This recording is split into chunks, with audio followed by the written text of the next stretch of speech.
What's up, everyone, and welcome to another episode of Variant the Podcast. Now, as you guys know, we weren't here last week because here in Texas, we had an ice storm, so we weren't able to make it to the office, so no podcast last week. That's right. We had to skip a week. Yeah, but now we're here to talk about episode 6 and 7, the finale of Boba Fett. So we have a lot of Boba to talk about today. Lots of Boba Fett. Hello, Variant Nation. Welcome to the show. Also, we got a couple of things. We've got an official release date for Obi-Wan Kenobi. Finally. A little bit surprising of a release date. And then, of course, we actually got our first trailer for Jurassic World Dominion. It's another thing that just came out today, just dropped. Actually. Yeah. And, it's going to be very torn. We have people here in the studio, here in our company, Triune Films, some of which didn't like it and are concerned. Well, it's funny because we have a lot of different fandoms in this office, we really right? do, like yeah. I'm known as like the Batman comic book guy. You're the Lord of the Rings guy, and then Ryan, who we have here, is like the Jurassic Park guy, is what he's known as, or whatever. So it's like he's like kind of like how you're acting with Lord of the Rings, where he's like, they shouldn't have done this. Yeah. What I think is funny about that is my brother Ryan, he's a director and a filmmaker in his own right, a great one. Him and I grew up on Jurassic Park. Right. We both, Jurassic Park is in our top 3 films of all time. And so like I'm known as Lord of the Rings just because and he's Jurassic Park, but I love Jurassic Park just as much. But also your office is like half Lord of the Rings, so. Yeah, some of that though isn't. What's funny is his office has a ton of Jurassic Park stuff. You know why? Because I bought it for him. And my office has a whole bunch of Lord of the Rings stuff because he bought it for me. So we actually bought each other like different things because we know how much he likes. So, but I do. Jurassic Park has played just as much of a role for me as a storyteller. And for my love of film as it did for him. I've watched it 8 million times. I love that franchise. He was more, I don't know, we'll have to wait and see. I actually thought it looks fun. I think it looks fun. Because my viewpoint on it is like, we're way past that's what you said when we all watched it. The golden age of like Spielberg's original Jurassic Park. I mean, to be fair. The third one was terrible. Like, because they were getting, don't get me wrong. I love like the first Jurassic Park.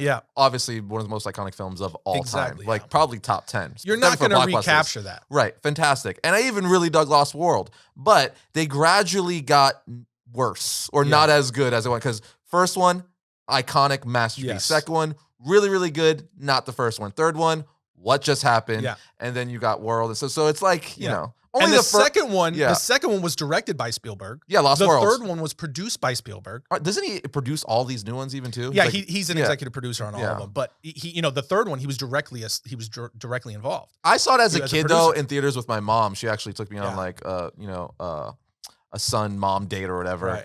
And I remember just seeing the pterodactyl scene. Yeah, and I liked it as a kid. But older, I realized it's not as, you know, but the Spinosaurus, I was like, whoa, they got a dinosaur that's even bigger than the T-Rex. This is awesome. So I kind of I still like it, but I realize it is not like a film masterpiece like Jurassic Park. The Lost World, again, which was also directed by Spielberg. What was the third one called again? It was called Fallen Kingdom? Jurassic Park 3, I thought, wasn't it? Is it just 3? I thought so. I'm going to Google it. You talk. Yeah.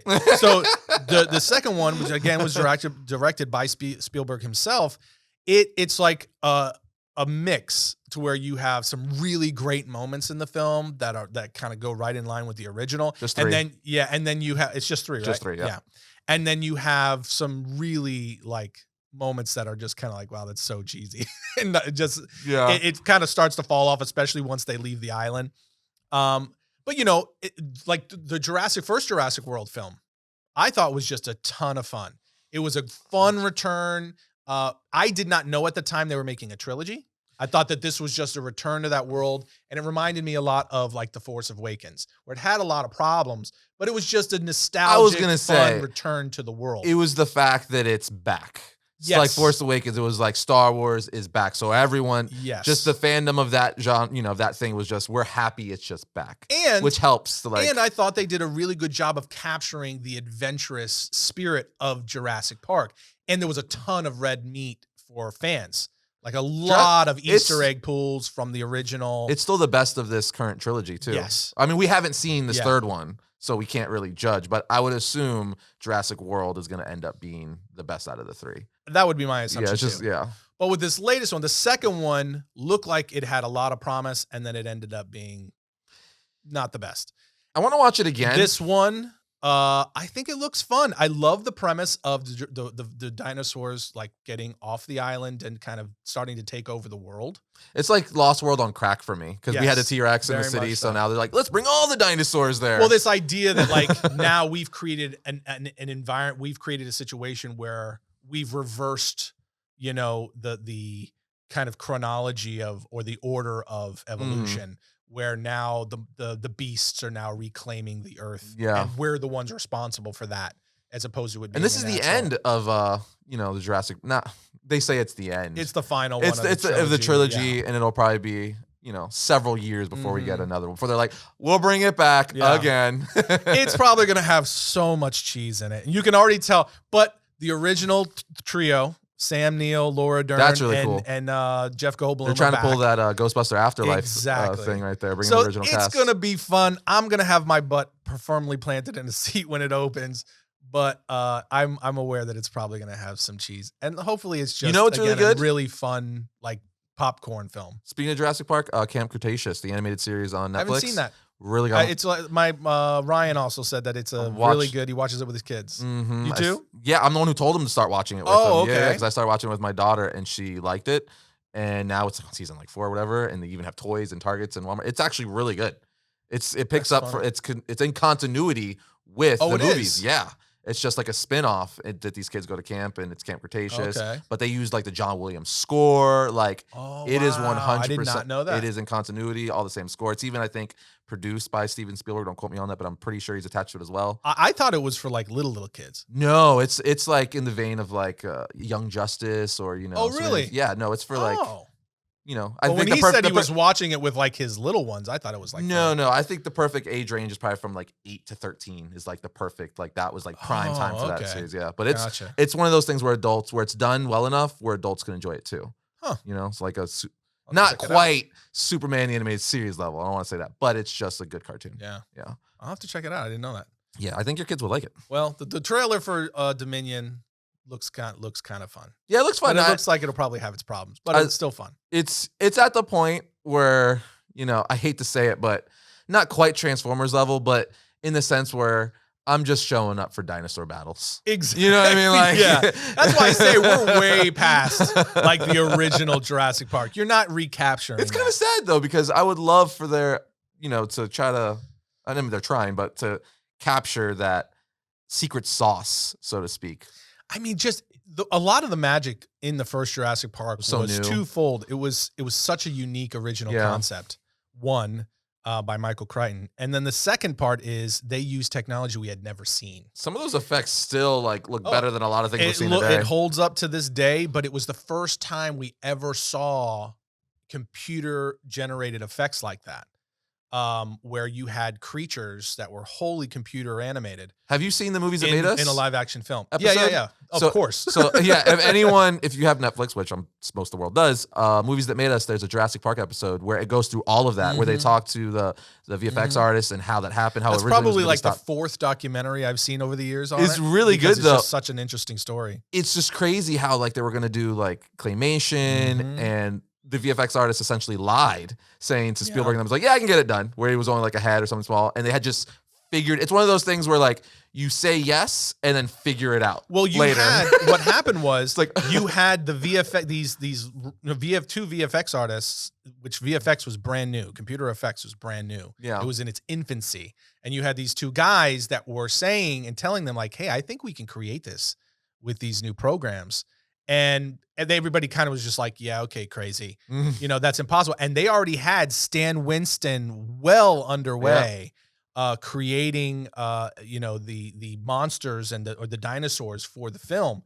And you had them doing all kinds of stuff to create this film. And they were well underway, and it just wasn't working. There were so many things that were going on in trying to, when they were going and doing tests, that Spielberg was, it's just not working. These things aren't moving, especially when they were trying to because they were also using stop motion and Phil Tippett. Right. So Phil Tippett is like, he's the master of that. That's his thing. His effect. That's his thing.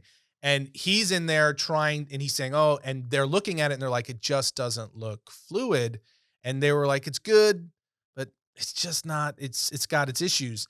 And these guys kept telling them. I like how we're just breaking down the Netflix episode. Yeah. These guys kept telling them like, hey, we can do this. We can do this different. And no, they said no, they got turned down. So they just went and did it and then presented it like randomly. They were just like, hey, can we show you something real quick? And the filmmakers saw it and went, oh my God, set up a screening. It's funny just to see too, like how the hero T-Rex, the T-Rex in the film, which was what they modeled and presented to the studio and Spielberg, was done in like a little desk corner that still exists. Yeah. We actually see it in that Movies That Made Us episode, but it's just crazy to think like, wow, history was literally made in this little room that this guy was just staying up all night, eating Twinkies, working on his computer. It's just weird to think. It's wild. And then they did this brilliant mix of practical, that were created by the animatronics created by Stan Winston, and these new visual effects. That's and my it's the first time kind. we'd seen that. And that is what was ingrained in my mind as a young guy, as a 14-year-old, sitting in a movie theater. I'm looking at this and I'm like, how is this even possible? My brother Ryan sitting next to me, he's only 12, 10 years old, 11 years old. And we're both watching this. That's why it was so ingrained in us, because you had never seen that before. And it was like, if this is possible, anything's possible. So as someone who loves film and filmmakers and storytellers, I think that's what made the original Jurassic Park so special for like an entire generation. Well, it's kind of like the Matrix or Jaws or anything like that, where it's like it changed film. Yeah, completely. And introduced something that no one had ever seen. Jaws is actually known as the first blockbuster ever. Yeah, Fun fact. It's true. So you're not going to recreate that. Yeah. So the best you can do is to capture the spirit of it and make it have a similar adventurous feel. Talk about that. Like a lot of obviously, James Cameron revolutionized film industry, Steven Spielberg, Peter Jackson, countless A-list directors. But let's talk about the guy who literally invented the blockbuster. Like, is there anything cool? Like, you literally invented like the summer blockbuster, which is the biggest thing in all of it. That's like the pinnacle as far as like our modern culture. Right. And like, that's what brings in the most money for the studios, sustains them through the year to make even the indie films and stuff. Yeah. It's like crazy. And that Spielberg, of course. You could argue now that's true more than ever. Crazy in Hollywood, for sure. As all these movies like The Duel that are great movies, but they're just not performing well at the box office. While Spider-Man made like $1 billion. Incredible.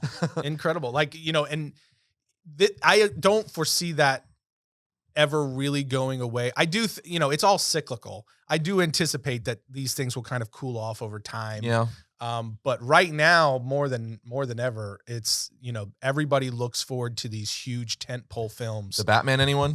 Dude, this year we're going to get a ton of them. A lot. We're going to get a lot of like highly anticipated tentpole films. And this year I think is going to be a very fun one for the movies. This is a good year for movies and TV, which means very much so. Yeah. Finally get to TV, Tim. Yep. I brought my Boba Fett home. I see we got Boba has joined us. I promised I would in a previous podcast. And I'm a man of my word. So here is you gotta say it like the Joker. I'm a man of my word. So here's the helmet. But yeah, now we get to talk about Boba Fett. Spoilers, everyone. Galore. Spoilers for the entirety of the series. So if you have not watched the series, or even Mandalorian, because I'm sure a lot of things are gonna tie over, or the first season of The Mandalorian, check out. Yep. Watch that and come back. No complaints from here out, because we're gonna talk about all the way through the finale. So Tim, obviously we gotta start with chapter 6, because we didn't get a chance to talk about it last week because of the ice storm. Chapter 6, A Stranger from the Desert. Yep. Dude, I mean... Were you shocked? Were you as shocked as I was that because we had talked about it 2 episodes prior, the concept of them, hey, are we going to get Cad Bane? Man. Is that going to be where this leads? And were you as shocked as I was when it finally went that full Clint Eastwood spaghetti Western look down the center of the town? And they even held it. Like when you see him in the finale as well, every time he's on screen, it's full on Western. Yeah. Like they made it a point to do the close-ups to make sure like his hat brim is a little down. Like it was just full. Everything was so Western. When you see him, you just see him in the sky in the background. Yep. Like just so Clint Eastwood. Classic Western. Man, but chapter 6, there's just Cad Bane, obviously, like the big like. So I actually I was watching that at night as I watch it after my kids go to bed, and my wife's in the other room watching her shows, and I actually watch them through my AirPods because I don't want to have to watch it low because the way my living room You watch is. these shows with your AirPods? I'm a big screen TV, but I have an Apple TV so I can connect my AirPods to them. I got the AirPod Pros, the new ones, so it sounds really good. So it sounds okay? It sounds really good, actually. But I have a really nice surround sound system, actually. I got a Dolby Atmos surround system. Right. Problem is, my living room wall is next to my 4-year-old daughter's room. So that bass would just, like, it would wake her up, and then I'm not watching anything. Right. So anyway, that's how I watch. So I can't hear anything because I got it blaring because, the new AirPod Pros, they have surround sound. Yeah. And it's noise canceling. So it's actually really good. So I'm watching it on the big screen in my living room that way. And the next morning, my wife's like, so I heard you gasp like 3 times last night. She's like, I'm just watching my show and I just hear you go, I'm like, yeah. Episode 6. Episode 6. And Yeah. she's like, I'm like, yeah, because lots of things happen. I'm like, but the big one is when Cad Bane happened. But I want to kind of do this in chronological order of the episode. So like a lot happened. Because a lot freaking happened. Well, one, out the gate, we were talking, we're like, as much as we would want to see Mando go after Grogu, like he said he was gonna do at the end of episode 5. He's like, I got a friend I gotta go, little friend I gotta go see. We're like, that kind of would be weird because you don't got much time to like round out Boba. We said you'll have to dedicate another entire and episode to Mandalorian. Another episode of Boba Fett. With only 2 episodes left. In a show called The Book of Boba Fett. Right. So we're like, I mean, maybe, we were even theorizing that we'll see that in episode 1, season 3 of Mandalorian. But to my surprise, no. They dedicated another entire episode. 2 in a row. To freaking The Mandalorian, which it's weird. It's twofold. Like, I am not complaining at all. No. But at the same time. No, but yes. Right, yes. But at the same time, it's kind of like, all right, I love The Mandalorian. He's easily, I would say, top 5, even 3 characters in all the Star Wars for me now. So yes, give him to me. But it's like, I also really like Boba Fett, and I want to see Boba Fett in the Book of Boba Fett. Right. Hey, to be fair, you did see him. Yeah. He didn't even say a word, but we saw him. So it's like this weird, especially since at the end of episode 5, he was like 100% rejuvenated. He's like, I'm done. Bacta tank, I'm done. I'm back. So I'm like, oh, we're getting like badass Boba Fett now. Yes, finally. And then they're like, no, Mandalorian episode, which was great, scene with the Darksaber. And then no, another Mandalorian episode. Awesome. The 2 best episodes of the season, in my opinion, I'll just say that out the gate. Those are my 2 favorite episodes, which is also kind of a little bit concerning. So I'm like, how are my 2 favorite episodes of the Book of Boba Fett the 2 episodes that Boba Fett's not in? That had nothing to do with Boba Fett. Really, like, so, anyway, we see Mando head to, I don't know, we didn't get the name of the planet, did we? We could assume what planet it is, but it's I guess an unnamed planet at this time. It wasn't Dagobah. I don't know. I don't think they told us the name of the planet. I think they did, and I'm just not remembering. Anyway, he heads to a planet where he knows Grogu is, and dude. So first, when he lands, you see R2. Yep. That's the one big reveal. Where I'm like, they're giving us R2. That means only because when you see R2. Well, as soon as he ends up at the planet, I'm like, oh my god, they're doing this. 1 and 2. That means we're about to see Luke again. That's what I was gonna say. Once you see R2, you know you're seeing Luke. It's crazy. So I'm like, they're doing it. Therefore, we're seeing Luke again. I was freaking out that moment.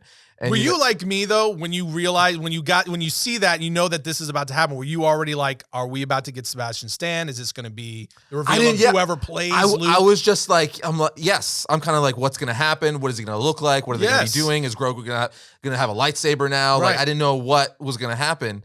And he's basically asking R2. He's like, where is he? Right. And he's telling him in his language. He's not here right now. And those robots that Luke has building a Jedi temple, which we see obviously in the sequel trilogy, which that was kind of cool. Yeah. Like, even though I'm not the biggest fan of the sequel trilogy, it's kind of cool to see that like it connects. And you specifically, I believe we see it in The Last Jedi.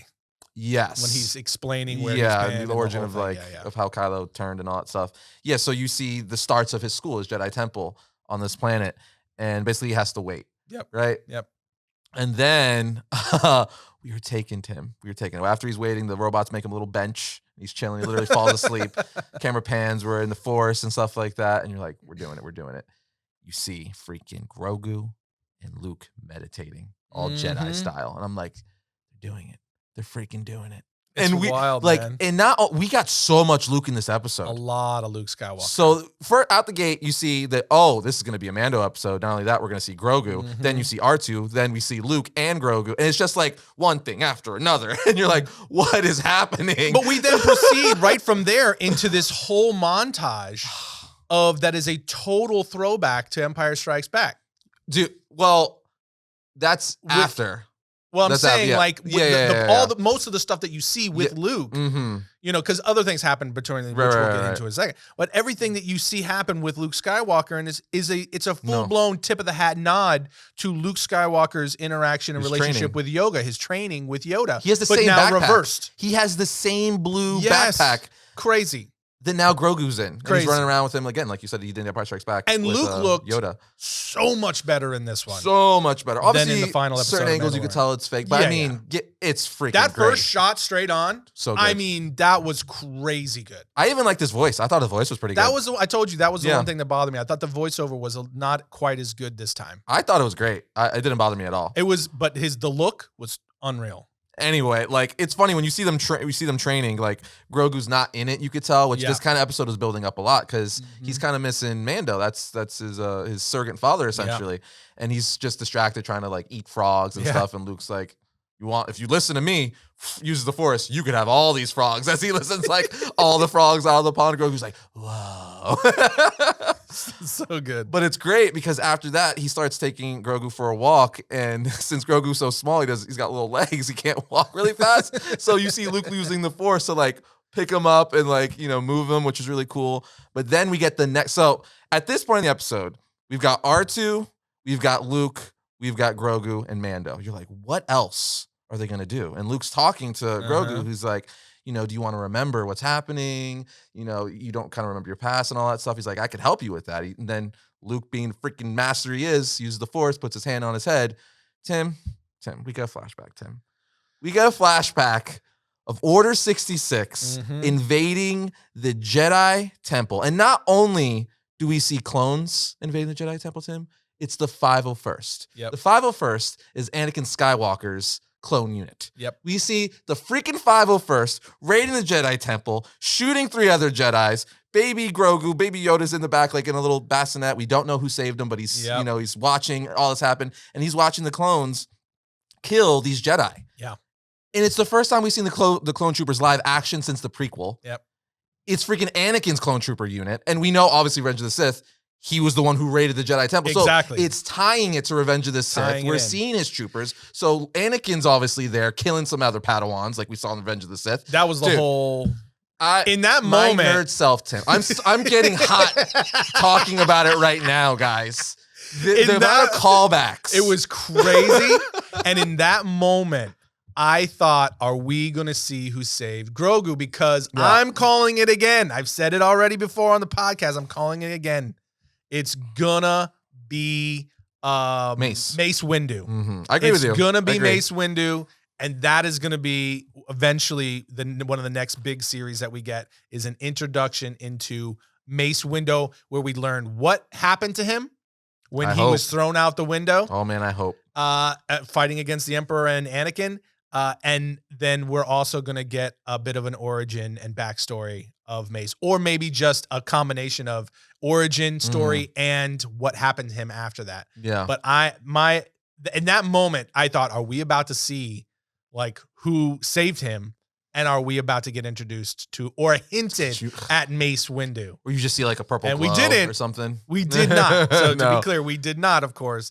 But I was like, oh. But it also means we're probably going to get more flashbacks later somehow. Yeah. And they're going to show us like who, because I mean, everyone's asking since it was revealed that he was saved from the Jedi Temple. They in have to explore that more in the next Mandalorian season. Man. I'm so excited for that. But anyway, it comes back, and by the time that's done, you see Luke is still training Grogu, and from there he brings out what's the name of the ball that we see in A New Hope? The ball that the training sphere, the training mech, the training sphere or mech, whatever, which is whatever. Another callback from A New Hope and stuff. That's exactly right. And we would assume it's the same one that Luke used in A New Hope with Obi-Wan. Also in Empire Strikes Back. Empire Strikes Back. So like that's there. He's using that to train Grogu.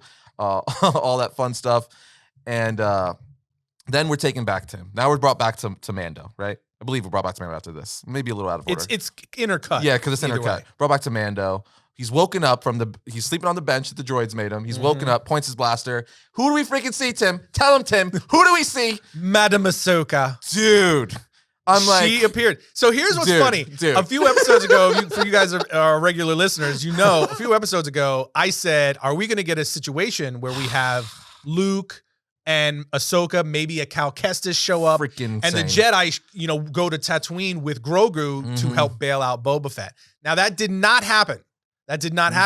But in the series, we did end up getting both Luke and Ahsoka appear in the series. Dude. And in the last episode, I'm kind of jumping around, and I apologize. We're gonna continue back to chronology. In the last episode, right at the very beginning, when you see the X-Wing approach Tatooine, dude, I was like, oh my God, are they gonna do that? I know. And then they didn't. I know. So that was kind of like a 100%, because when you see the rear shot of R2 and the X, you're like, they're doing it. I'm like, oh my God. And then they're like, yeah, like I said, no, they're not. But anyway, he points his blaster. You see it's Ahsoka. So I need to keep recapping to just state this is halfway through the episode at this point, and we're ready. Mando, R2, Luke, Grogu, freaking the 501st, unnamed Jedis, flashback, now Ahsoka. All within the first 17, 15 minutes of the episode or so, halfway through. Insane. One or two of those things is enough to be the big for an entire episode. And we're getting at this point, what did I name? 5, 6 things already? It was one thing after the next. Insane. That was just pure red meat for Star Wars fans. Man. And you know what? It was directed by Filoni. Co-written and directed by Filoni. And we now know, because we speculated for weeks about why is Filoni directing this episode, what's going to be in this episode. And so we see Ahsoka. 2 reasons. Yeah, we see Ahsoka, and we're like, okay, well, that must be it. But that wasn't all. Yes, it was Cad Bane. Is Cad Bane. We're almost there. We're almost there. But obviously, she's there because, like she said in the first season, she's basically kind of concerned. She doesn't want Mando to interact with Grogu because they have a strong bond. As she says, she even told Master Luke. She's like I told, we see later when she talks to him, but we'll get there. Anyway, she's like, they have a strong bond. And if you see him, it's going to distract him. He's not going to be able to be a Jedi or train. He's going to lose focus, essentially. To be a Jedi means you have to detach yourself from all your loved ones and stuff like that, right? So, but he's there because he wants to, he wants to check on him, 2, he's bringing the gift, the armor that he had the armorer make him in the previous episode. His spear was melted down and he had the armor make him freaking Beskar armor. So he's, she's basically they start walking and he's like, where is he? I want to see him. And he sees from far that Luke is training him on this hill or whatever. And she's like, but I told you share a strong attachment. But if you see him, it's gonna kind of throw him off his rock, essentially. He's like, but I want to check on him and I brought him this gift. And she's like, well, if you really want to give him the gift, let me give it to him. And he's like, but I came all this way. And she's explaining to him that, look, if you see him, basically the stuff I just said. And while, and then he just pauses where he's contemplating should I see him? Is this going to mess him up? What is best for the kid? And you just see him staring at Grogu from very far away. And the camera just sits on a close up of the Mandalorian's face. And the thing that got me and you talked about this previously, I'm like, it's a helmet. There's no facial expression. But they've built up these characters and their relationship so well that just by staying on the Mandalorian's face, on Mando's face for a good amount of time, knowing the situation, it was so tense. And you're just envisioning him tearing up under there. I just want to he's my child, man. I want to see my kid, essentially. You know what I mean? Like a dad who wants to see his son separated from his child. Just wants to see him. He's like, I came all this way. I want to give him this thing. I just want to see him for a bit. And I was getting choked up. I'm like, and how are they doing this? I can't even see his face. I'm staring at a Mandalorian helmet. How are you doing this to me, Filoni? How?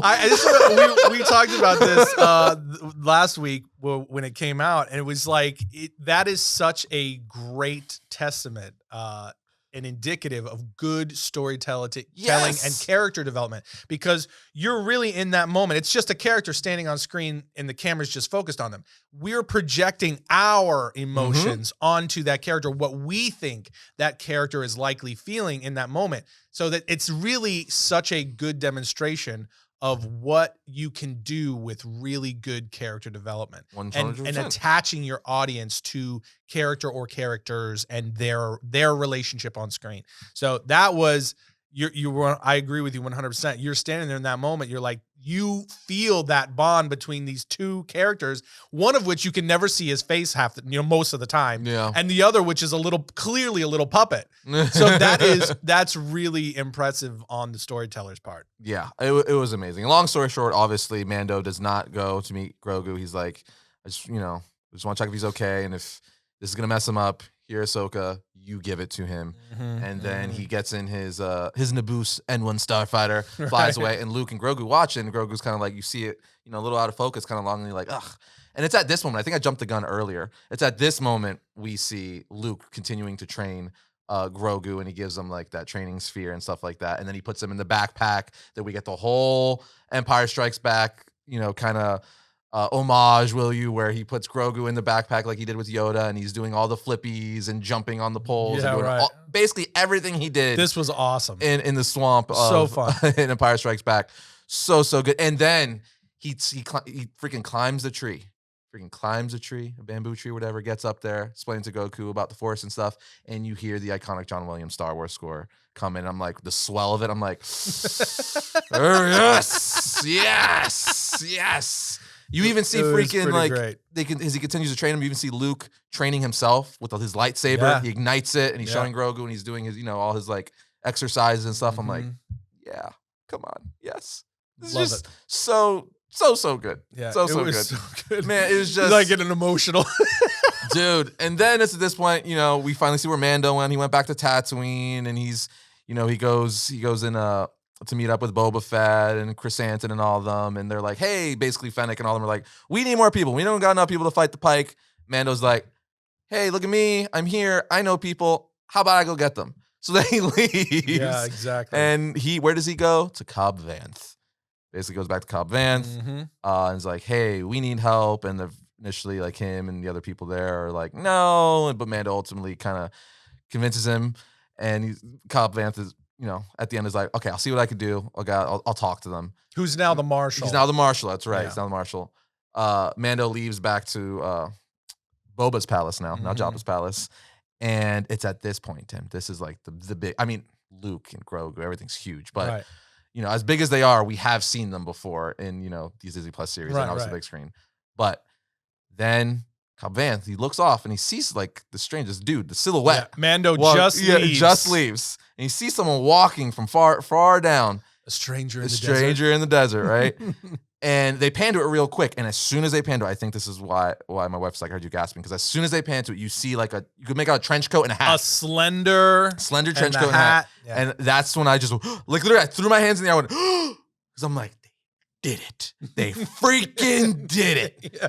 But I will say something about Filoni and Favreau and all the filmmakers involved with this. When they do reveals like this, similarly to what they did to Luke at the finale of Mando Season 2, they are exquisite, magnificent, if you will, with the build-up of the reveal. Because when you see the silhouette, all of us diehard fans, anyone who's watched Clone Wars or big Star Wars fans, you know there's only one guy who would have that trench coat, look like that, the hat, would have that silhouette. There's only one real guy who would have that silhouette. So you knew know who it was as soon as... Right.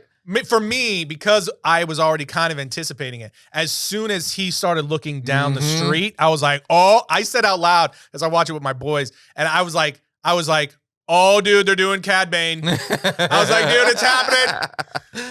So, we knew, but it's just, even though there's always still like the little bit of like, well, maybe, Yeah. So he doesn't tell you right away. So he's walking, and then you get he's closer. So now you're like, you see a little bit of the blue. You're like, oh, 100% it's Cad Bane. Now as fans, we know it's Cad Bane.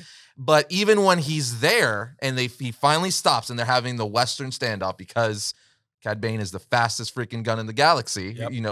That's he's the Clint Eastwood That's what he's of freaking known for, Star yeah. Wars, right? Even though I guess that was kind of like Han Solo before, but I feel like it's more Cad Bane now, right? Well, Cad Bane, I think it fits him so much better. Right? Yeah. He's clearly like Western, like through and through. Though I would love to see a young Han Solo. Yeah. Cad Bane. Anyway, even up to the point where he's there and we get the first shot of him, but you don't see his eyes. He's looking down, the brim of his hat is covering his eyes.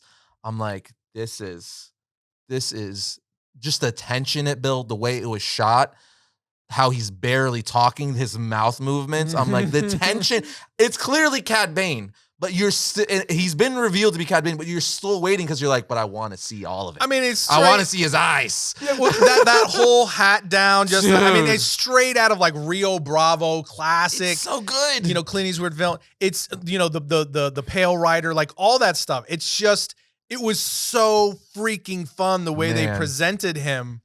And we have to talk about his look because that was like everybody was talking about Cad Bane's look.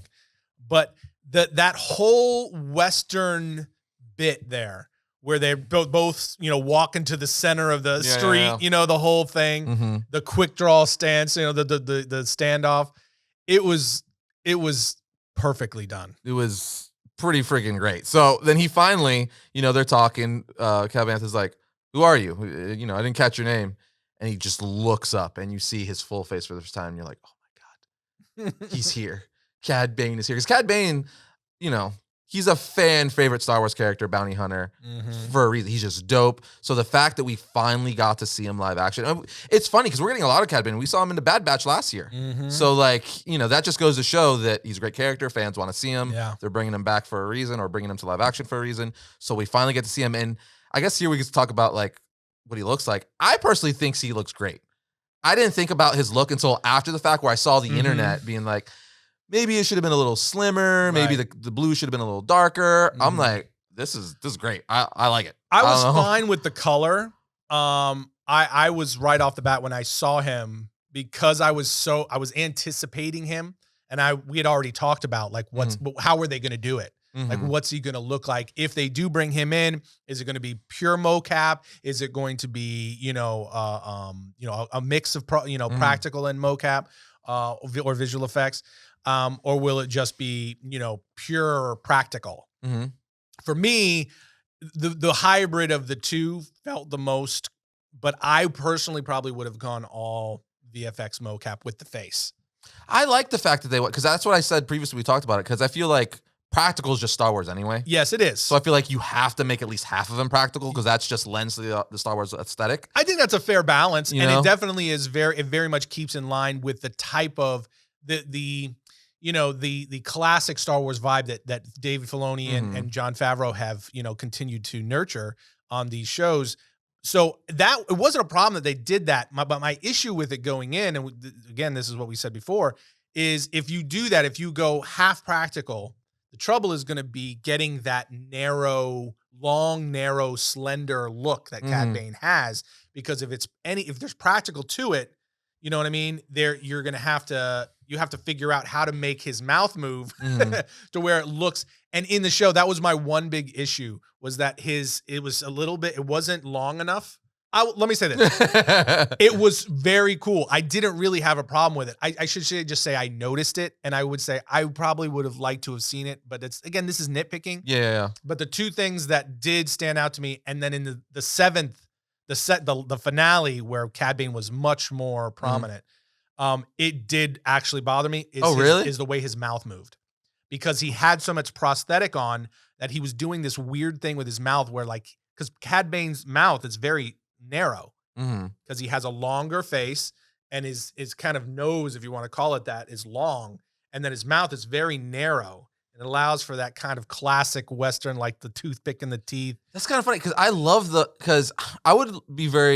can't wait to see the gallery episodes on this, because I want to know exactly what was CGI on his face and what was not. Because for me, I feel like obviously the eyes, CGI, and I'd imagine a little bit around the mouth area. Yeah. Right? I think it was a lot of this. Yeah. This here is they cleaned up, and they left a lot of this. This was clearly a lot like around. But I love like that. A lot of practical. That like snarl he would constantly do. He was kind of, kind of snarling with his mouth. It was awesome. And his nose it was crunched. still a ton of fun. It just felt more classic alien look to me. Yeah. Than the typical Cad Bane that we usually saw in the Clone Wars. Mm-hmm. So that I did notice that right out of the gate, and I was just like, I liked it, but I was just like, I could see how some people are probably going to have complaints with this because it's not, his face isn't as long, and the teeth, it made the teeth also much more prominent. It didn't bother me that much, and just that, and just the fact that, you know, we're gonna get to it in a while, but we said spoilers a long time ago that he dies in the finale episode.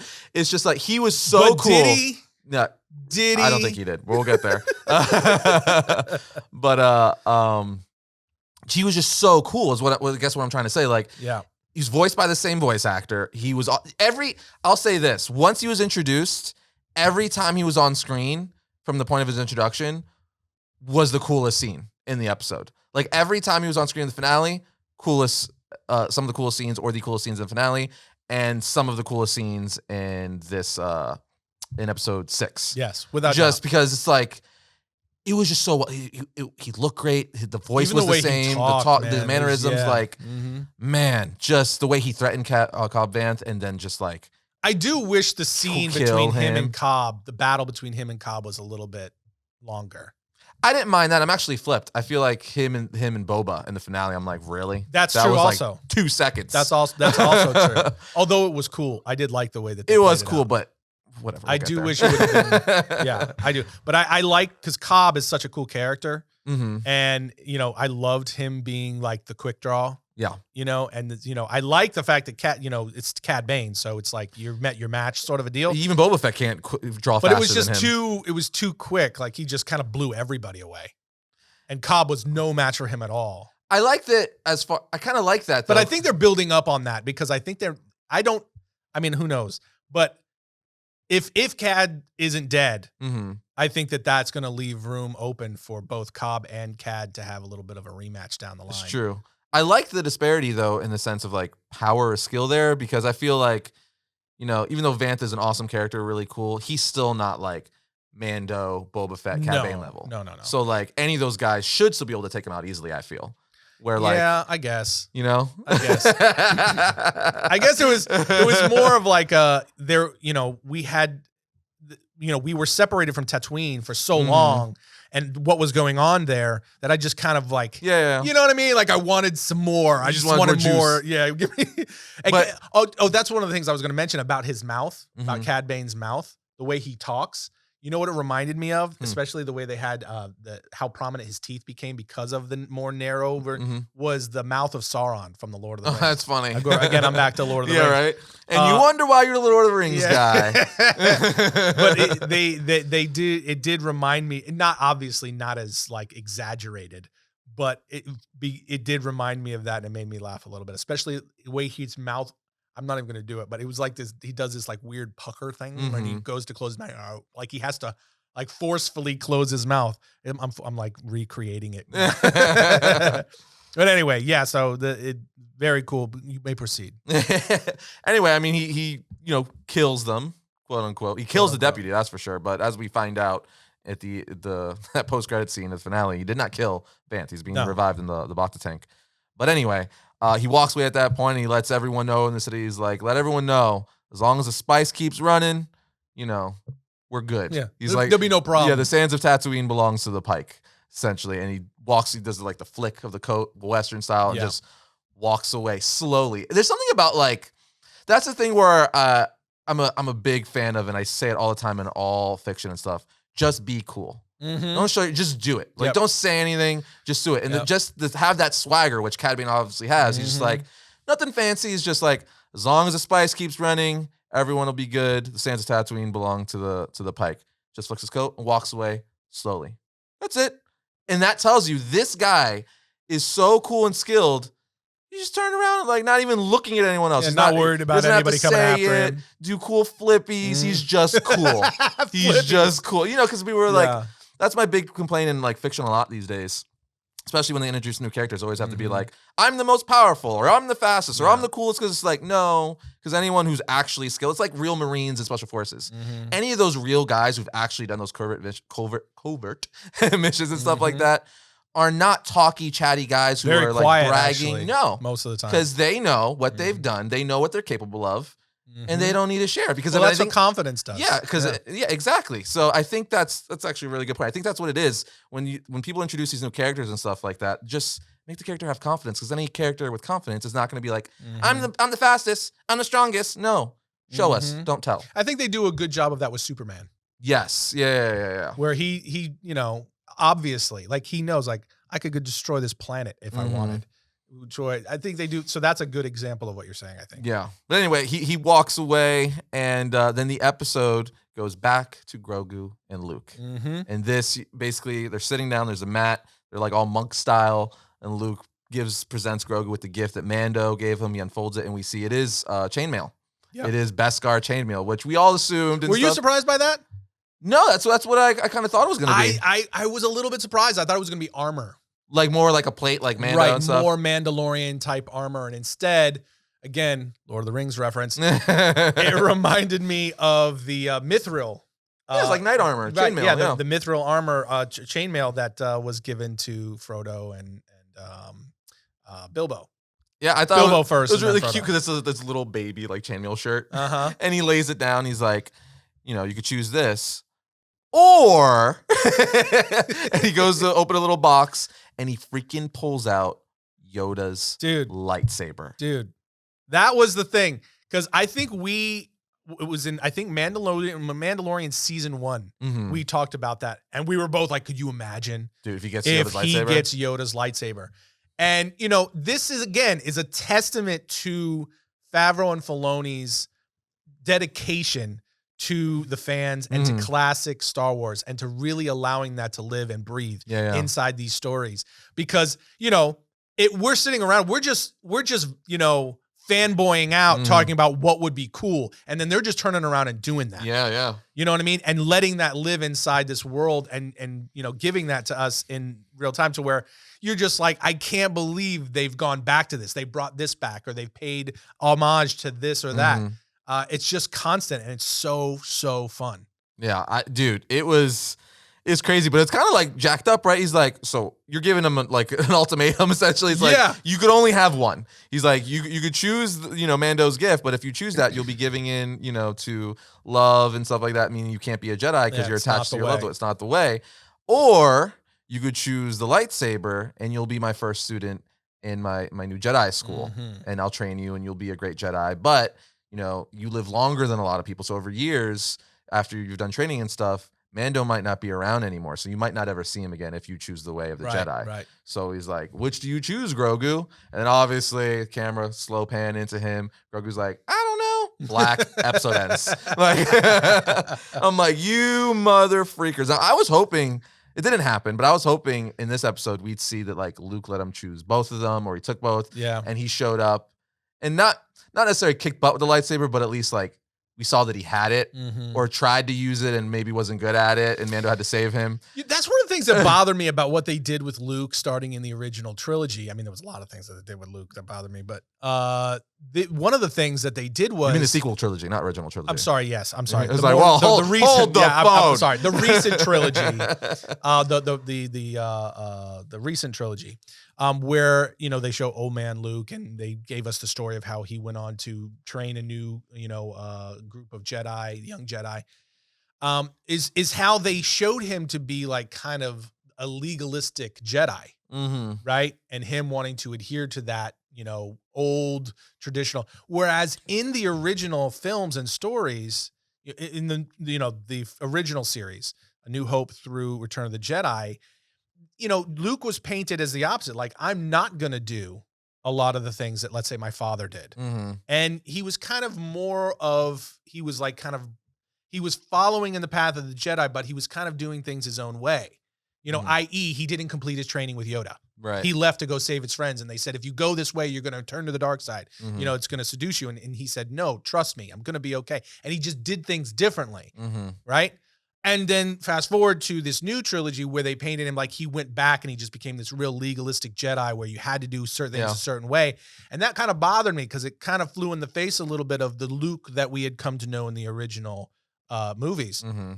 So to see them further that now where he's like really, Like you can't have both of these things. Mm-hmm. And you know, I wonder if they're doing that to stay. They have to stay in continuity now, but it's kind of like I feel like that was for the character a departure, and that a lot of the premise of the original trilogy was to tell the story of someone who was embracing some of the tradition, but was also doing it, you know, in a different way.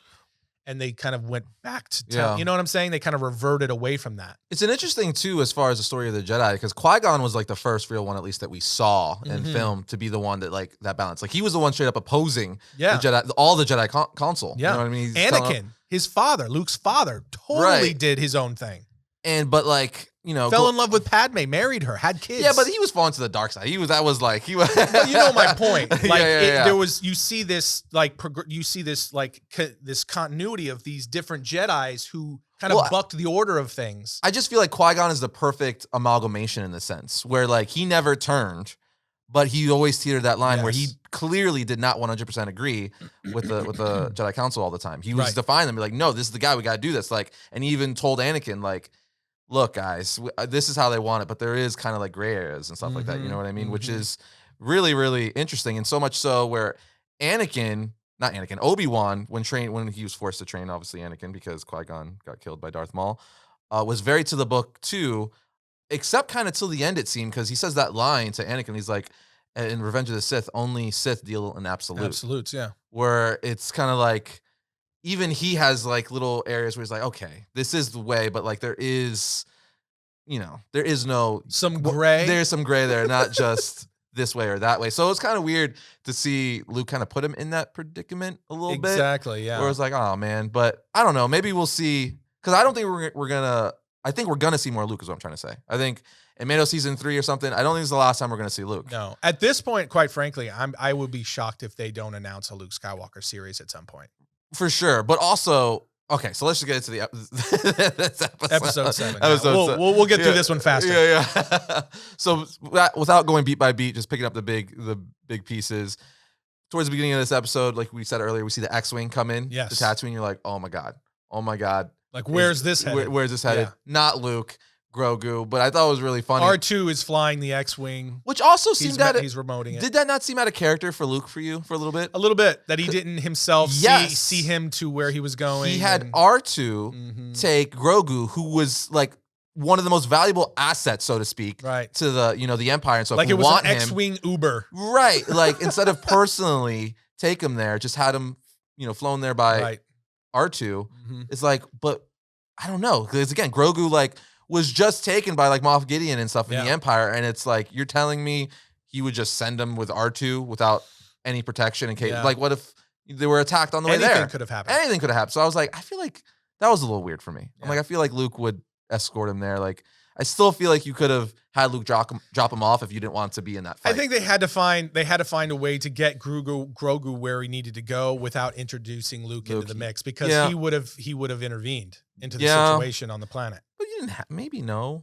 I don't know. You could. You think that would have felt more weird if like they had him drop him off? It would have been even more weird if he had gone there, saw the situation, and then did not intervene in any way. It's also interesting to see, going back a little bit, because you see an interaction between Ahsoka and Luke in the previous episode, which we forgot to talk about. First time ever.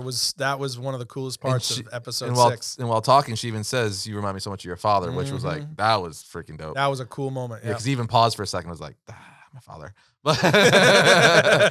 But he's like, take it easy. But take it easy. Filoni said it, I believe it was in the gallery episode, and you kind of even see it here, that at this point in time, it seems like Ahsoka is actually kind of a little ahead of Luke. Yeah, she's his senior. She's a senior, right? So she's more knowledgeable, skilled, where, don't get me wrong. But she's not technically a Jedi.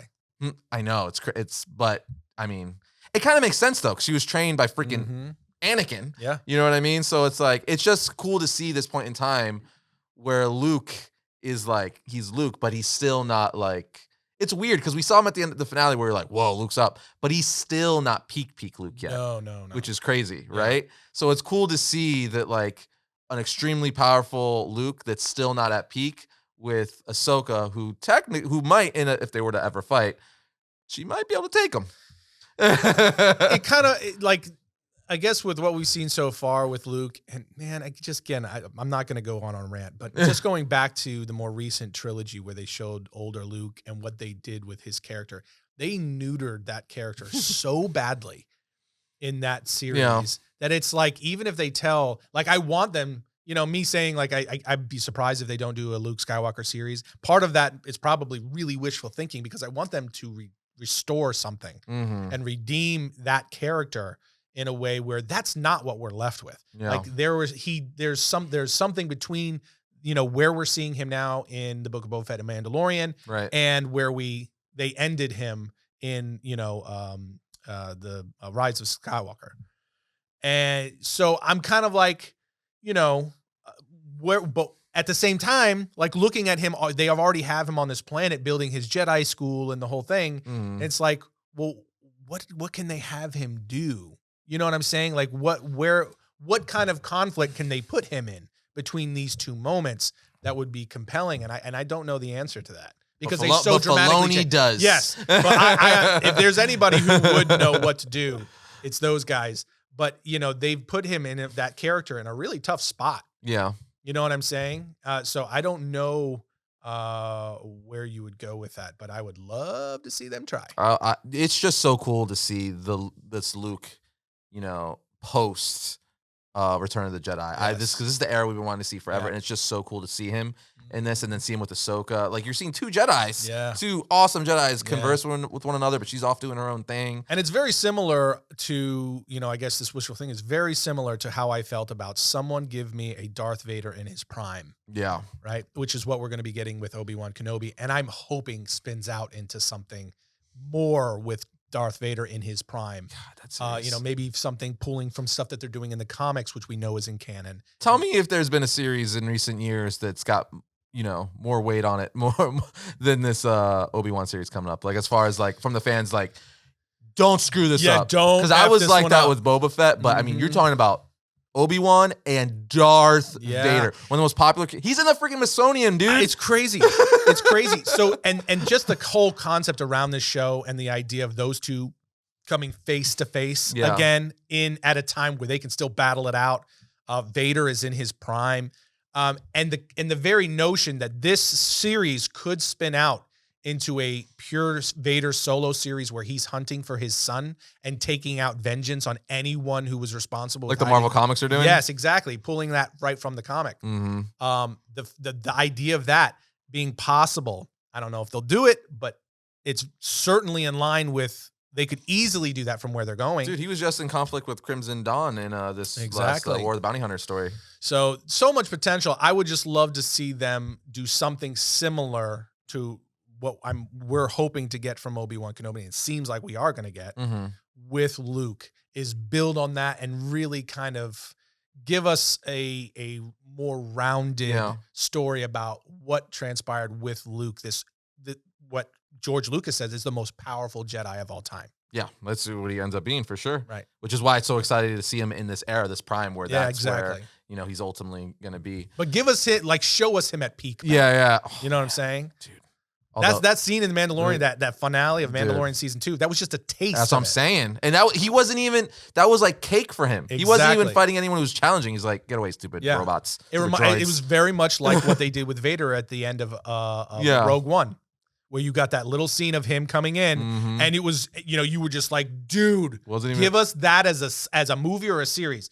And it was very, very similar and in line. I love how they paralleled that too, because they totally did the same thing with Luke, where you even get a similar shot where you see the smoke, the silhouette, and you see the lightsaber. Lightsaber, dude, so cool. But anyway, now I will say off the bat, I think I said it earlier actually. Episodes 5 and 6 by far my favorite 2 episodes of the series, and they're not even Boba Fett episodes, because Boba Fett is literally in like 20 seconds of episode 6, and he doesn't even talk. And he's not at all in episode 5. Yeah, and he's not at all in episode 5. It's the whole Mandalorian episode. So to the finale. Now I kind of want to start. Did you? I liked it. Okay. I liked the finale.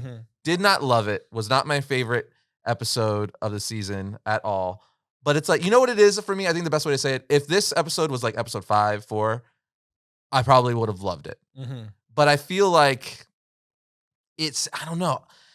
It was a lot of flash, and I was missing like, like character build and story for me, because a lot of things felt it was lackluster for me. Right. It was cool to see Mando, and Boba Fett team up. Dope. They were finally using their jetpacks, flying together. Awesome. One of my favorite scenes of the movie. Obviously, Boba Fett finally riding the Rancor. Amazing. Very cool. It was like an homage, kind of like King Kong almost. Very much so. You see all those influences. Felt like kaiju. Right. Right. Yeah. Loved it. Even the way they revealed it, the way he screamed. Really, really cool. But I mean, I felt like the stakes weren't high enough. Because it was just a shootout. There was no, because this is a finale, and I don't know if it's because the previous episode was just like, oh my God. Like, I feel like the previous episode would have lent itself better to a finale, because it's like, you got this reveal, you got that flashback, you got this. There was just so much happened. Yeah. Even though not a lot of action happened. Yeah, it wasn't. Not action at all. I don't think it would have made it for a good finale. But there was just a lot of things that push Star Wars in general forward, not even just the show, where the finale, it was a finale in the sense it was all action. But as we know, action is amazing, but if there's no story, or if you don't feel like there's something at stake, it was a little like, because it was like, it ended up just being the Pike. Right. There was no Crimson Dawn. Nope. Cad Bane was involved, but he wasn't, he was just hired. He was just hired gun. It wasn't like he was the big guy, like running the Pike or anything like that. There was no big bad. It was just the Pike Syndicate. Yeah. And for me, I'm like, that was a little for me, because then it was just a shootout. Literally for like 30 minutes, you see the mods, you see Cobb Vanth, the people from Freetown, Mando, and Boba Fett just shooting blasters. Some really cool scenes. Yeah. But they were just shooting blasters, and there was nothing. Again, there's nothing really for me. I know a lot of people loved it, but for me, there was just not a lot at stake. I'm like I'm not as emotionally invested in this as I should be. I feel. Yeah. There were a lot of cool scenes. I did like the episode. We finally got to see Boba Fett be badass, which is cool. That was he was riding a Rancor. You see him he finally breaks loose. He breaks loose. Yeah. He's like killing people. He's flying. He's using his knee rockets. Like, yes. But again, the stakes, it was all for like, just to have the spice stop running in the Pike. Right. These fish aliens. Right. Yeah, I think, and the reason, and there's the reason that we're talking so much more detail about episode 6 than episode 7, when episode 7 was the finale, and also finally the return to Tatooine and Boba Fett's story, is in the end, I feel like this series is a tale of what happens when storytellers really want to tell one story, but they need to tell another. Yeah. And these guys were clearly, it was almost as if in the end, the Book of Boba Fett was used as a kind of pass-through that allowed them to clean up some continuity issues or preemptively do some cleanup work or storytelling that they didn't want to have to do in Mandalorian season 3 and kind of prep the audience for, so they wouldn't have to waste time in that series. Very much seems like that. And they just kind of used this to do it, and then just gave us a little bit of Boba Fett, because like there's several things that for me was left completely unresolved. And he's still, and I guess I should say also, because you already said, I should also say lead up to it, I did enjoy the episode. Okay, did you love it? I did. I had a lot of fun with it. I'm put it that way. You know what it is? It was really fun, but I agree with everything you're saying. Okay. Because, and I think the reason for that is because it's what we've been saying. It's like, man, this is really cool, but isn't this a series for Boba Fett? Like so at the end, while the entire scene where Boba and Mando are partnering up to fight Cad Bane and the Pike, right? That was dope. Like they're flying around on their jetpacks, blasting. I mean, they're taking on 50, 60 people, just the two of them. I mean, they're firing every weapon they have. It was so awesome. It was such a fun scene. Him riding the Rancor. It was just all of that stuff. It was like straight out of like the Christmas special with him fighting on a riding on a mythosaur. It was freaking cool. It was like a toss off to that. How you just see the raw in the hand. It was just really so cool. fun. I love that he was the only one that could ride it. The Mando tried and he got chucked off. That sort of a thing. So there was so many things that made the episode super, super fun as a kind of a standalone, but in terms of the overall picture and the story of Boba Fett, all of the emotion, all the connection was completely missing. And it just made it feel like, hey, this was like a cool, action episode. It had some cool stuff in it. But we were detached from because they never gave us enough to really land, like, why was he so attached to the Tuskens? They never really fully fleshed out his relationship with them and why he was angry and why that mattered to him so much and why he even wanted this job on Tatooine to be not just like some criminal overlord, which is, going into this is what you thought. He was going to be like basically a mob boss. I know, and that's what I kind of And in wanted. the end, he winds up being really kind of like this guy who wants to take care of people and he wants to run the city, but almost like a mayor. That's kind of my problem with the overarching. But they never explained. They didn't do Yeah. a good enough job because they didn't give the character enough time to really flesh that transformation out of why does he want this job? Why does he want to be this person now and not his whole life he was spent as a mercenary. He said it to Fennec a little bit. But you can't just flip a character like that. Yeah. You've got to tell a story that shows the audience the transformation. It's true. That connects you to that transformation in a meaningful way. Otherwise, you just have this expositional dialogue moment where the character just says something, blurts something out. It's true. And you take all this deep, rich history of viewing a character as a mercenary, this gun for hire and a villain.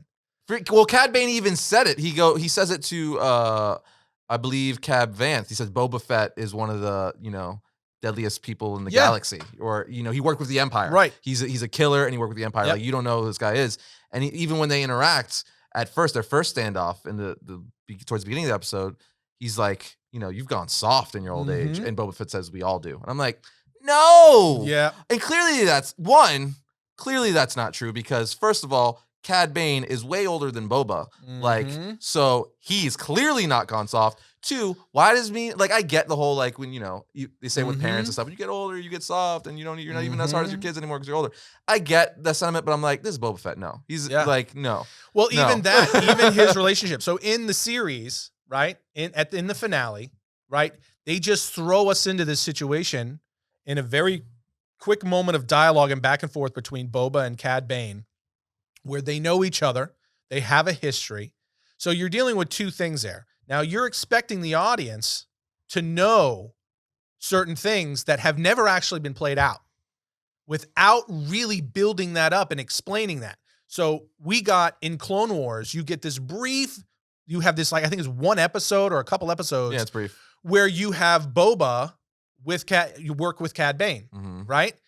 And we know, if you're a huge fan, you know that Dave Filoni had plans. And there's even some animatics and test footage for further stories to flesh out the idea that Cad Bane would go on to mentor Boba, right? But he never told that story. Well, he's actually the one to put the dent in his helmet too. Correct. They were having a standoff. Exactly. And Cad Bane, that's why he has a metal plate in his head because they shot each other. Exactly. Yeah. But that was never actually played out. No, only in the test footage. It never happened. So if you're a huge fan who really dives into not just the actual series themselves, but what the creators wanted in the behind the scenes, and that's such a small group of people. The vast majority of people don't know that. So you're not like us, yeah. Right, not like we do. So you're asking the audience to have some sense of that, right? Of something they've never seen. Thrown in there right at the end. And that speaks to what we're talking about, where they didn't give enough time when there was, I think that was one of the biggest missed opportunities to Boba Fett, what they could have told of Boba Fett's story. And now maybe they address that in future seasons, if they do in fact extend to more seasons of this show. But I felt like that was such a missed opportunity to tell, how, where Boba, you could have introduced Cad Bane earlier. And instead of giving us these run-ups to Mandalorian season 3, you could have told us you could have introduced Cad Bane earlier. And then you could have given us flashbacks of Boba's attachment to Cad Bane, of him being mentored by him, introduce that into canon, bring the audience up to speed. So at the end, when we get to that standoff moment, that's way more meaningful now. For sure. Because we've seen this mentor relationship, this conflicted mentor relationship, but nobody knew that. No. And even when they had their final standoff, it was 10 seconds, 20 seconds, It was cool. It was just it was cool, but it was so quick. But And then they leave it to where he kills Cad Bane.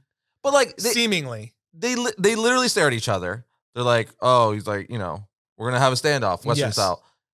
Cad Bane shoots him. He falls. He wins. Walks over, takes out his helmet, gonna shoot him. Freaking Boba takes out his gaffy stick, trips him, fights him, stabs him. That's it. It was. I did like how they tossed it back to his life with the Tuskens. 100%, but again, they didn't flesh it out enough for that to be meaningful. Meaningful as it could have been, I guess. I feel like the big battle in this episode needed to be Cad Bane and Boba. Yes, and it wasn't. It was just a shootout with a bunch of people. Yeah. And a Rancor just beating droids. Yeah, and a lot of characters, quite frankly, that you just don't care about. That's what I'm saying. Like, they don't give you a reason. Well, the Freetown, we don't really know much about them. Right. I personally, and I know a lot of other people, don't like the mods. Yeah, I don't like the mods. I still think they don't fit in the world. It's like, why is what is it, Alita Battle Angel or whatever? It's like, it's clearly like Robert Rodriguez had designed stuff that he didn't get to use. And he's like, let's bring that into like Boba Fett, when it's like, no, leave that in Alita. Well, even if whether you like the characters or not in terms of style, it doesn't. What's lumped onto that. I think what is the more important part is that you don't care about them by the end because they didn't give you any reason to care about them. Not really. No. There was so little told about all of these characters. And so you're left with this situation. But their Vespas make it that much more awkward. It does, yes. But you're left in the end. Go, power Vespas. That's one of the funniest things you've ever said. But that leaves you in the end with this situation where Boba Fett is effectively been made into like a secondary plot line in his own show. 100%. And that's a problem. And I still don't like how, even though he did a lot more, he killed people, and as far as his fighting was badass in this episode, I mean, he was freaking rode a Rancor. I mean, it's like, how much more badass can you get? Even though they did all that, I still feel like his personality, I don't like the shift in where, I don't even like that he listens to other people. Like all the uncertainty, right? Yeah, all the uncertainty with like Fennec's making the calls. She's talking about things. He's listening to the mods. I'm like, no, Boba Fett does what he wants, and he's the one who makes the decisions. It's like, why are you like, well, I guess if you say so. All right, Fennec, I'll stop. Yeah, how many times were you, in this series did they paint it in such a way that you're like, why is Boba Fett in charge? That's what I'm saying. Like it seems like everybody else, like for instance, toward the end when Fennec Shan goes in and just snipes and kills everybody. That should have been him. That should have been Boba. That should have been part of the moment because he had already taken off to go get the Rancor. But that should have been one of the moments where it was just like Boba's had enough, and you see him just turn it on, and he just kills everybody. It should have been a moment, but instead it was Fennec Shan. Well, they clearly turned him into a good guy, essentially, where he teetered that line before, where he was kind of like whoever paid him, he would work. He would work for. But I still feel like there was a line where you could have him be good but bad. Yeah, you know what I mean? Where he just works. He's old dog new old. What's the saying? Old dog no new tricks. Or no, it's hard to teach an old. You can't teach an old dog new tricks. Thank you. Well, it took a long time to get to that, but you can't. It's that whole thing, like and maintain that and have that still in him. Yeah, where he's like, I don't know. It just. I feel like this series changed Boba and canon now, and I'm like, I don't know if I wanted a more mysterious. I also don't like little things too. I don't like the fact that his helmet is off 90% of the time. Yeah. He's just always carrying it. I'm like, that's kind of like, that takes away from the mystique of the character. Like, I get, we all know he's a clone. He looks like every other clone trooper because they're based off his dad's DNA and stuff like that. But I'm like, wear the helmet more. Don't say as much. Be a little more mysterious. Because that's the reason why Boba Fett got so popular in the first place, right? He was barely in the original trilogy. It was the mystery. He was like in 4 minutes of it. He had like 3 lines. And like you said, it was the mystique, the mystery. That were like, who is this guy? What does he do? He's just cool. He's a bounty hunter. And now, I feel like obviously when you're going to do his own show, there can't be that much mystique because you have to focus on the character. He has to talk. He has to do things. But they didn't do that. They didn't do. I mean that, but also the comics is a good point. I think too. The Marvel comics of recent years, when they started doing the comics again after they bought Lucasfilm in like 2011, 2012, whatever. Like he's in a lot of those comic books, and that's canon. And he's badass, and he still talks, and it works. Now, given it's a different art form, and it leaves our mind to do the interpretation for us, where we can interpret it how he says things and stuff like that. And we can paint that perfect picture in our brain to a certain extent. So I guess that's not completely fair, but at the same time, they could have done more to keep him more mysterious, badass, and at least confident in charge. Like he could still be good, but it's like, yeah, it's fine, but we're doing it my way. Like he didn't have that, like everything was like, I don't know, or sure. You know what I mean? That moment that I complained about before, where at the end of, I think it was episode 4, where they're up at the top of his tower, and he says, she says, do we have enough muscle? Or do you have any money? And he's like, I've got plenty of credits. What I don't have is muscle. And she's like, well, credits can buy you muscle. And that moment, as small as it was, that is kind of at the heart of the problem. Like, it's just like, you don't think Boba Fett knows? It's literally what he does. That's what he did for a living. He literally took money to be the muscle. Yeah, like, why would you have a character like Fennec Shand, his sidekick, essentially. Right hand, yeah. His right-hand person. Why would you have her telling him in an instructive way that money can buy muscle? And him look at her like, oh, really? I didn't know that. You know what I mean? That is kind of been at, that moment for me was at the core of the problem the entire time, where with what they were doing with Boba. And they never really, or even just like what you're talking about, they never made him walk that line of like, I'm trying to come away from this world, but old dog, new tricks, routine, right? I'm trying, but this has been who I've been forever. And so you just see that come out. And they did not do that very well. And then furthermore, and I think even worse, is they didn't tell you a story that sufficiently gave you motivation for the changes you saw. For sure. And another line, I think, is the whole Cad Bane thing. I mentioned it earlier, where he's like, we all get soft in our old age. I'm like, do we? Some people murder everybody. I know lots of nasty old people. So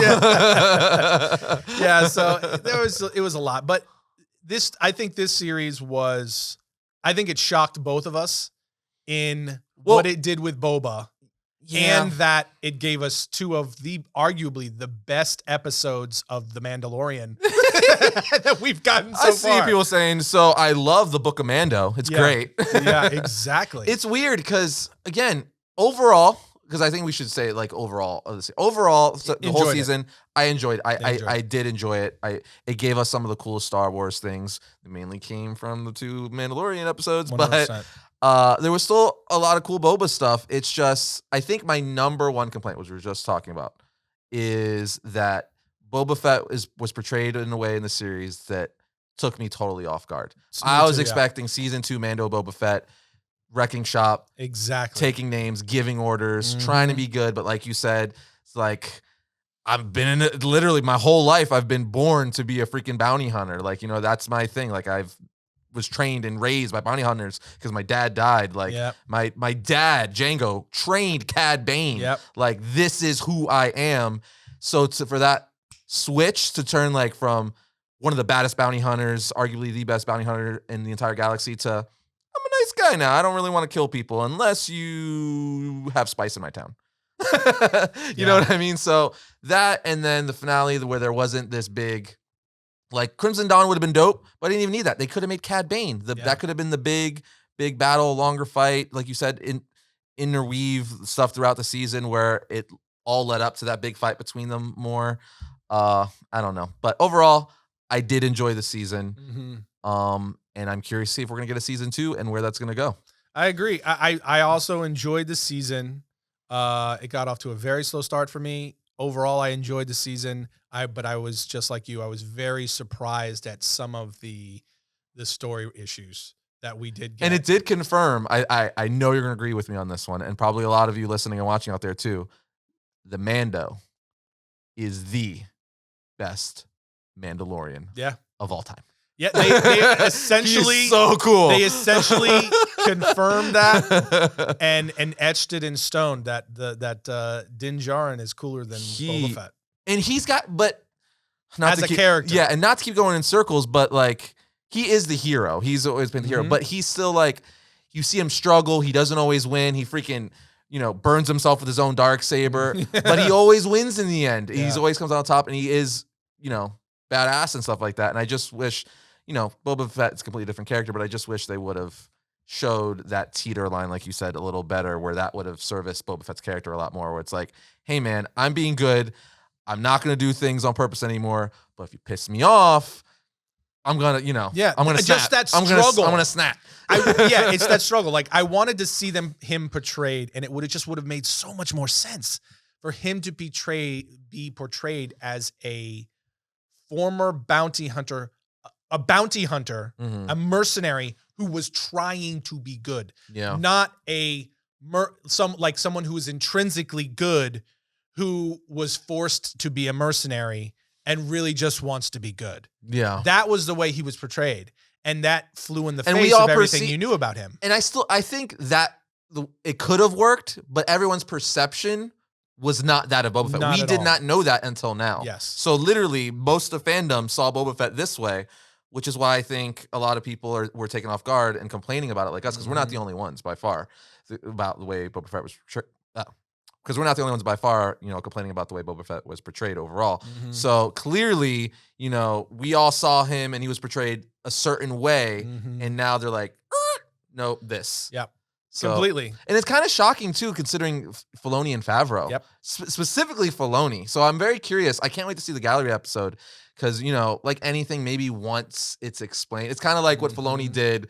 I don't think it's going to be that, but like what Filoni did with the prequel trilogy. Yeah. How once he laid it down and what it means and how it's all laid out and the brilliance of Lucas. I'm like, because I know that clip that went viral turned a lot of people who didn't like the prequels like, oh my God, Lucas was right, and Filoni just took us to school, So I'm very curious to see the explanation and gallery on this episode whenever that comes out, which I imagine is going to be at least about a month or so. Weeks, Now they usually put it because the assembled one, which is essentially gallery for Marvel, just came out for Hawkeye. So and that's like a month or it's two usually old. it's usually a month or a month and a half before, and then they release it. But Mando, he's the guy. Still like Boba Fett. Have some gripes, but and it left us in and this is Mando. the last thing I'll say on it. Because it even ended. Was that kind of weird too? You're probably about to say what I was about to say. That the final shot of the episode of the season was Mandalorian and Grogu. Yep. Awesome. Loved it. They're two of my favorite characters in all of Star Wars now. But this is not their show. Exactly. And it left us, and we did get that post-credit scene where you see Cobb in the Bacta tank, being repaired, and the mod, what's his name? I forget his name, but he's the surgeon, the mod surgeon. Yeah. He's getting in ready to go in and do his work, clearly indicating they're going to do something similar to what they did with Fennec Shand, right? But which might make him stronger and stuff like that. It likely will. Yeah. So that's all very cool. But again, like you said, in terms of the actual bulk of the episode, outside of that post credit, you get this. It ends up, the episode ends with Mando and Grogu, which really just solidified the issue with the overall series. So it also left us totally, and this is the other thing I was about to say, is it left us so uncertain as to where is this all going now. I thought it was going to end on something that was similar to the end of Mandalorian season 2, where you were like, oh my gosh, this opened up so many new opportunities. And you had a sense of like, okay, from here, you kind of felt like, okay, where is this going to go? Yeah. But Mando got the Darksaber and introduction of Luke and Grogu going with him. So now you kind of got a sense of like, oh, this is going much bigger. With the end of this, you didn't get that. There was no introduction of any new characters. Cad Bane dies. Seemingly. What did you think? Because they do the close up overhead on and him. the ticking. You hear the beeping. You see the light blinking on his chest. It's which is some kind of someone's coming for him. Yeah, someone's going to save him. Yeah, that's what I'm saying. Because that was similar to what happened to Fennec Shand. Exactly. Right. Yes. So he's going to be modded. Yeah. I mean, who knows where this goes from and here? He gets a Vespa. He could be the Green Ranger to the bounty hunters. He's the white. He's the white ranger. He's the white ranger. I know nothing about this, but I'm going to throw mine out there. Tommy and the White Ranger are the same person. But whatever. Well, the Green Ranger, I meant, Tommy Oliver. The Green Ranger is the White Ranger. Yeah, Tommy Oliver is also the Green Ranger, so same thing. He's the Sixth Ranger. Same thing. Yeah. See, I know nothing about it. I should not have gotten involved. Dragon Sword, Tiger Sword, activate. All right. But yeah, so it left it very ambiguous of where it's going to go. But the big lament is that Boba took a back seat in his own series, and hopefully Mando and Grogu are off to Mandalore now. Yeah, we'll see. Because that's another thing. Boba said it's like you're really into this tradition stuff where he's like hardcore, like this is the law of Mandalore, and Boba Fett's like, well, good for me, I guess. That Yeah, means he's you're like, going to you be really here to buy fight with into me. all that crap. Yeah. Yeah. But that just shows that, like, because in Mandalorian's episode 5, I believe, he's not a Mandalorian anymore because the armor found out he took his helmet. So I guess, by creed, he forfeits his right to technically be a Mandalorian.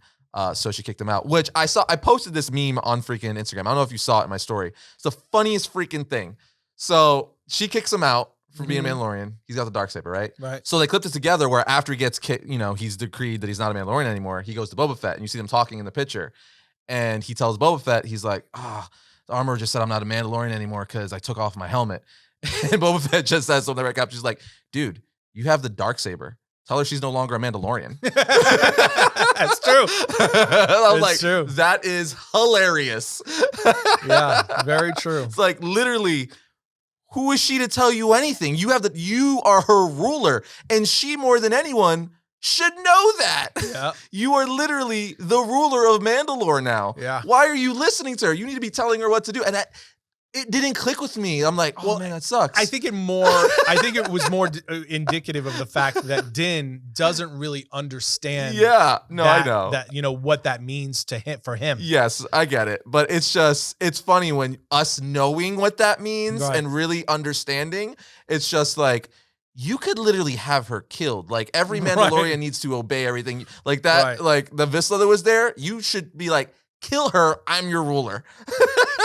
Yeah, we'll see where it goes, man. I mean, from here, everybody obviously is going to be anticipating Mandalorian season 3, but I am sympathetic towards. I know that there's a lot of people that are not happy with the Book of Boba Fett as a series and are complaining about it, and I'm sympathetic, but I did enjoy it, but it just made you that much more ready for Mandalorian season 3. So we'll see. Yeah, I'm very, very excited. Is that this year? I don't know. There's talks of late this year. There's also some rumblings about sometime next year. So I'm actually okay with waiting for The Mandalorian because we got him 3 times in here. So seeing him in 2023 will be fine with me because we're getting Obi-Wan May 25th, officially announced by Disney. Yep.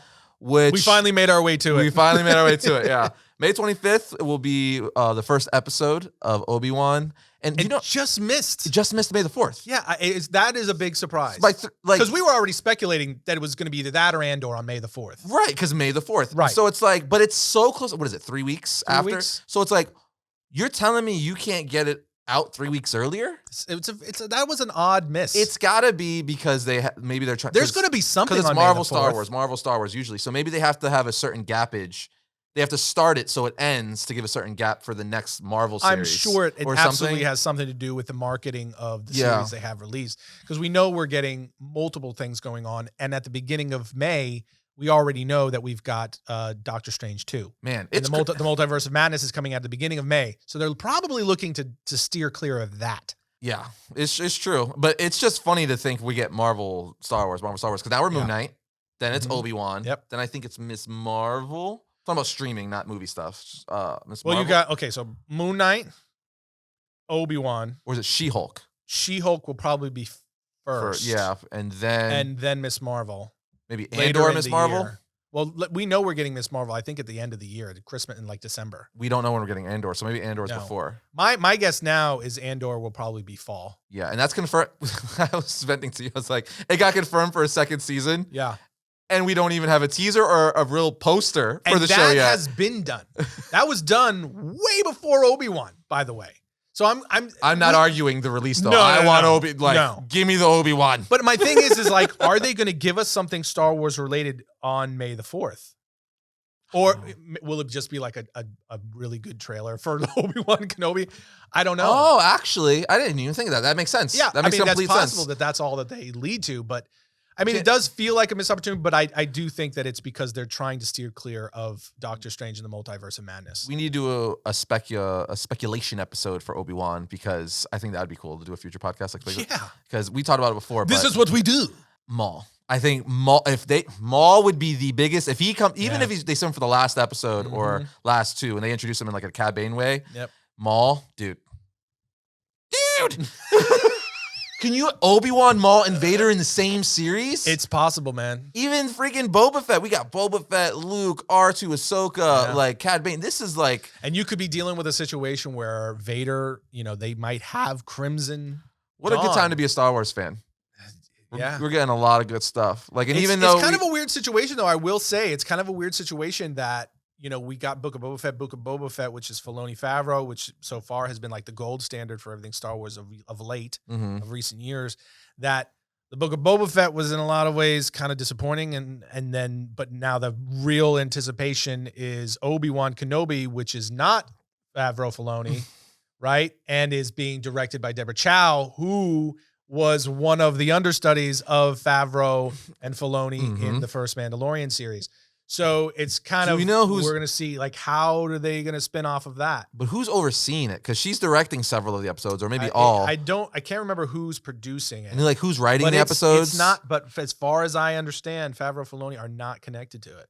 I have a hard time believing, though, because she was clearly being mentored by them. Well, plus, Favreau's the creative head of Lucasfilm in general. So he obviously has... Filoni. Filoni. So he obviously has eyes on it. Obviously. Yeah, without any doubt. That's why, but that's kind of my point that I was making, is that they were already kind of like mentoring her in the first season of Mandalorian. She was kind of their understudy, and she did an incredible job with the episode she directed in Mandalorian season 1. So it's virtually impossible, knowing how filmmakers collaborate and work. It's virtually impossible for me to believe that she was not constantly picking their brain. Yeah.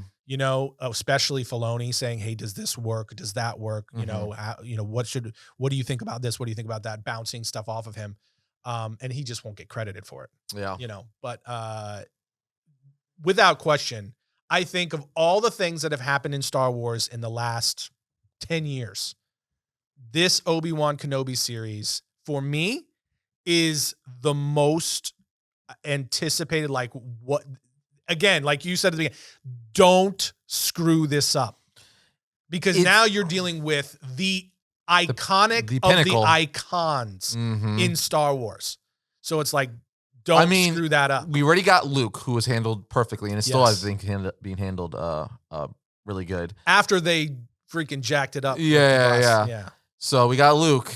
So his father is because when you think of Star Wars, Luke and Obi-Wan. You mean Anakin and Obi-Wan? Sorry, yes. Anakin and Obi-Wan. Yeah, the conflict. That conflicted relationship. You're going back to that. That's like, you are my brother. You don't get any more like serious than that outside of like Luke and his father's relationship. You are the chosen one. You underestimate my power. Did you ever have that toy when you were a kid that would play those sound bites? Yeah. And you just play it and it had the electronic sound behind it, like, you underestimate my power, but it was really Hayden Christensen. Yeah. I agree. As far as being a diehard Star Wars fan, an OG Star Wars fan, I don't really think there's any higher than Obi-Wan and Anakin in their feud. Yeah, this is the pinnacle. It's literally the beginning. In the prequels, we see Qui-Gon and he leaves Anakin and his character. That is literally what starts the original trilogy. Yeah. Like we went like that's it. That's Star Wars. You're dealing with Star Wars Mecca. Yeah, it's like you don't mess around. I mean, what's like Yoda's like the only other place you could go that's like on that level, right? Yeah. So I don't know. Luke, Yoda, Obi-Wan, and Darth Vader. Freaking don't screw that up, man. Oh, man. You better be careful. You're dealing with like, and then you sprinkle other like icons like a Maul in there or something. Maybe some Inquisitors. Yeah. No, that's what I was hoping for. Inquisitors live action. Yeah, that's what I was hoping for. I'm hoping to see something like that introduced, because we already know in the Ahsoka series, we were talking about that too. There, Mary Elizabeth Winstead. She was introduced to the cast, and it's like, are they going to be doing some Inquisitors there? Or is maybe Night Sister? We don't know. I don't know.